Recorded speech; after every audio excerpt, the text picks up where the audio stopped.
아니 뭐 나가는 거야 자유죠. 근데 예. 코카콜라가 이제 다전 뚜껑 열어가지고 예. 김 빠지고 막 빠져서 다 아무도 안 보는데 뭐 정치하는 사람은 뭐 어떻게 그래도 자기를 봐줄 사람이 있어야 되는데 거기 가면 자기 봐줄 사람이 있잖아요. 예. 그리고 이제 그 양반이 뭐 말을 좀 좋게 말하면 좀 재밌게 예. 하는 그런 재준이 있는데 그분은 더 자숙해야 돼요. 지금 뭐 본인이 나가는 거야 잊혀지기 싫으니까 나가려고 그러겠지만 정치는 저 욕먹는 것보다 더 가슴 아픈 게 잊혀지는 거거든요. 예. 지금 이제 잊혀지는 것 때문에 그런 건데 뭐 웰컴이죠. 뭐 와서 뭐 무슨 말이라도 하시면 좋은데 근데 그분으로 봐서는 제가 보기에 본인이 원하는 만큼의 임팩트는 없을 것이다. 저희한테 못 오죠. 아, 무슨 어느 태극기에 가려고 그러는지 모르겠는데 저희한테 못 옵니다. 그게 그렇게 모두. 예. 예. 그러니까 홍준표 대표가 와서 뭐 지금 뭐 탄핵에 대해서 자기가 죽을 죄를 졌고 예. 대통령 출당시킨 거 죽을 죄를 졌고 예. 그래도 뭐 저 올까 우리가 생각해야 될 게 많은데 예. 지금 태극기 우리 공화당에 와서 연설한다는 건 뭐 있을 수 없는 일이고 다른 태극기. 뭐 어디 딴 데 뭐 자기 집에서 태극기를 들은지 건 모르겠습니다만 저희한테는 안 됩니다. 예. 뭐 이건 완전히 정치 재판이잖아요, 솔직히. 대통령이 무슨 뇌물죄가 있나요? 실질적으로 받은 적이 없잖아요. 경제 공동체라는 게 말이 됩니까? 아니 최순실이가 무슨 부인이에요, 아버지예요, 딸이에요, 뭐예요? 아무것도 아니잖아요.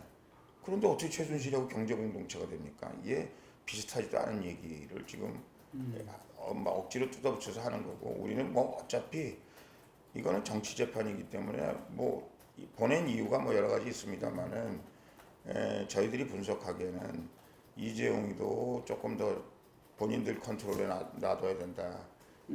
재판을 다시 받아야 되니까 이재용이 또 정부 눈치 안 볼 수가 없는 그런 상황 아니겠습니까? 저희는 이제 대통령이 만약에 대법원에서 형량이 확정되면은 대통령 뭐 또 사면해라 뭐 어쩌라 이런 목소리가 더 높아질 거 아니겠습니까? 예.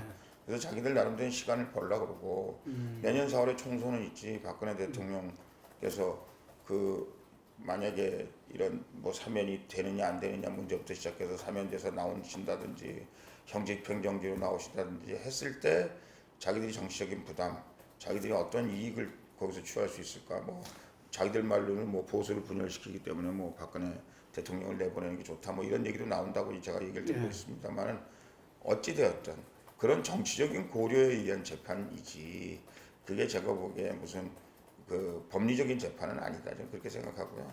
뭘 어떻게 하든지 뭐 형량을 높이든지 아니 지금 뭐 30몇 년 때렸는데 거기다가 형량 높여서 50년이 어떻고 100년이 어떻습니까? 어차피 자기네들이 형량은 때린다고 하지만 지네들이 집행할 사람들은 아니고요.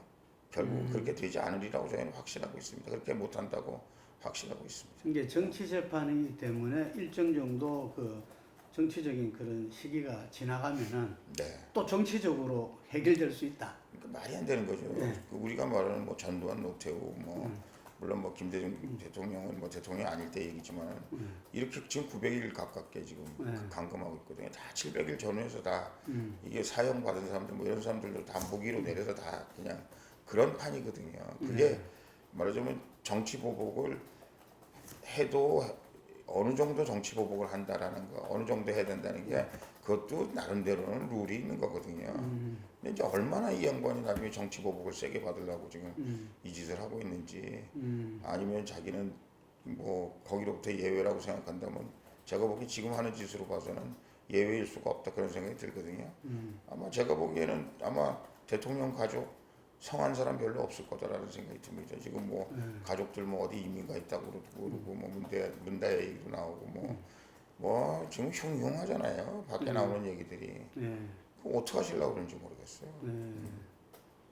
그러니까 그 내년 정도면 어쨌든 이렇게든 저렇게든 박근혜 대통령은 이렇게 석방될 수밖에 없다 이렇게 보시는구만요. 근데 이제 저는 이렇게 생각합니다. 이 문재인 정권이 만약에 박근혜 대통령을 하여간 뭐 정치적인 고려에 의해서 자기들이 안 내보낸다. 그게 자기들이 더 유리하겠다. 만약에 그렇게 생각하신다면 제가 뭐 여러 언론 인터뷰나 이런 데서 말씀드렸습니다만 아마 어마어마한 낭패를 볼 것이다. 저는 그렇게 생각합니다. 제가 경고하는데요. 그리고 대통령이 정말 아프세요. 불에 댄 듯한 아픔, 칼로 벤 듯한 아픔. 근데 이분이 아시지만 이분이 어디 가서 빈말을 못 하시는 분이거든요. 그래서 우리가 이분이 정치인으로서 제일 좀 우리가 아쉽게 생각했던 부분이 그냥 우리 정치하는 사람들은 입만 열면 뻥이잖아요. 입만 열면 뭐 마음에 없는 소리도 막 하고 그러는데 빈말을 못 하시는 분인데 이분이 이렇게 아프시다고 말씀하실 정도면 정말 아프신 거거든요. 그러니까 형집행 정치 일단 풀어놔야 되고 그다음에 정치적인 고려에 의해서 뭘 할 게 아니라 이거는 대통령 그 사면 문제에 대해서 자기들이 어떤 형태로든지 그 빨리 국민적인 분노가 더 쌓이기 전에 해결하는 것이 저는 그나마 국민들한테 덜 야단 맞는 방법이 아닐까 저는 그렇게 생각을 합니다. 저는 아주 잘 탈당했다고 생각하고요. 마음이 참 가볍습니다. 제가 이제 한국당에 있을 때 저 사람들이 이제 저를 계속 왕따 시켰잖아요.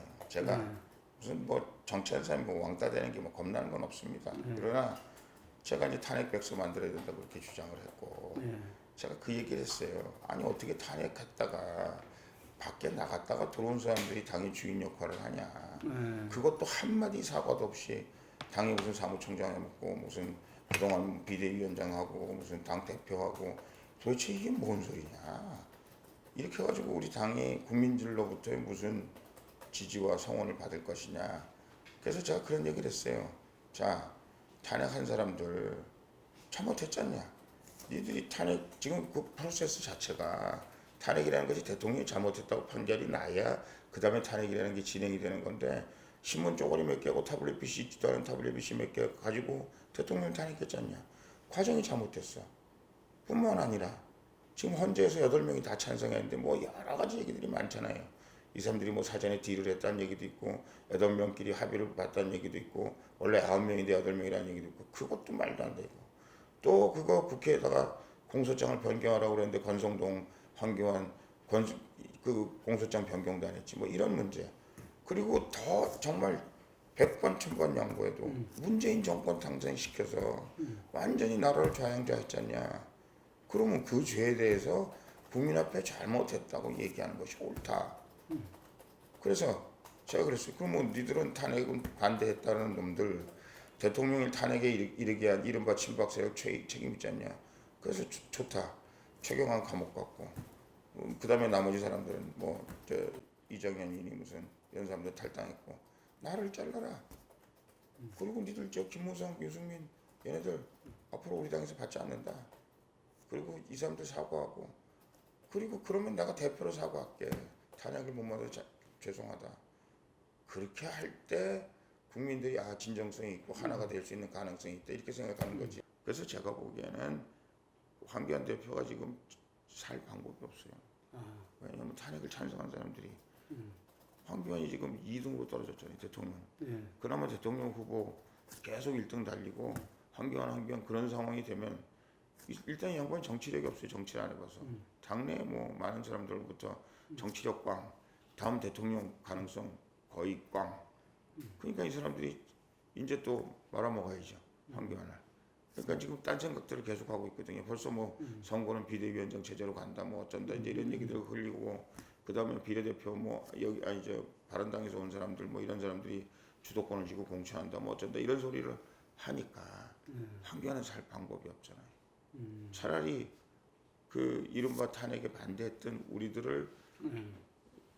우리들한테 엎어져서 우리들한테 같이 갑시다 했으면 그래도 태극기나 국민적인 지지가 있죠. 그런 사람들은 지금 우리가 바른당이 우리보다 뭐 몇 프로 더 나온다고 뭐 얘기하고 있을런지 모르지만 선거 때 가보세요. 제가 보기엔 바른당은 소멸된 정당이고요. 우리 공화당은 하여간 탄핵에 반대한 TK로부터 불기 시작하는 바람이 아마 전국적으로 제가 보기에는 대통령 기본적으로 20%가 있었잖아요. 기본적으로 20%의 지지는 이제 안고 우리가 시작을 할 거기 때문에 그렇게 우리가 만만치 않거든요. 황 대표한테는 결단의 시기가 다가오고 있는데 결단의 시기를 벌써 여러 번 놓쳤죠. 놓쳤다. 여러 번 놓쳤어요. 그래서 일로 엎어지든 절로 엎어지든 빨리 엎어졌어야 돼요, 사실은. 이제는 예, 엎어졌어야 돼요. 근데 이제 절로 엎어지면 이제 가서 김무성, 유승민, 무슨 오세훈, 뭐 심지어는 나경원 뭐 이런 사람들한테 가서 이제 결제 받아야 되는 아마 당 대표가 되겠죠. 예, 이쪽은 자기를 지금 받쳐줄 사람들이 없잖아요. 당 내에는 지금 다 이 주니어들밖에 없기 때문에 다 친왕으로 바뀌고 뭐 이런 사람들밖에 없기 때문에 그 사람들이 황교안 대표의 공천 받기 위해서 그 사람들이 뭐 어쩌고 저쩌고 할 수 있을런지는 모르나 실질적으로 황교안 대표가 조금 더 흔들린다든지 문제가 생기면 그 사람들이 황교안 대표 안 돕거든요.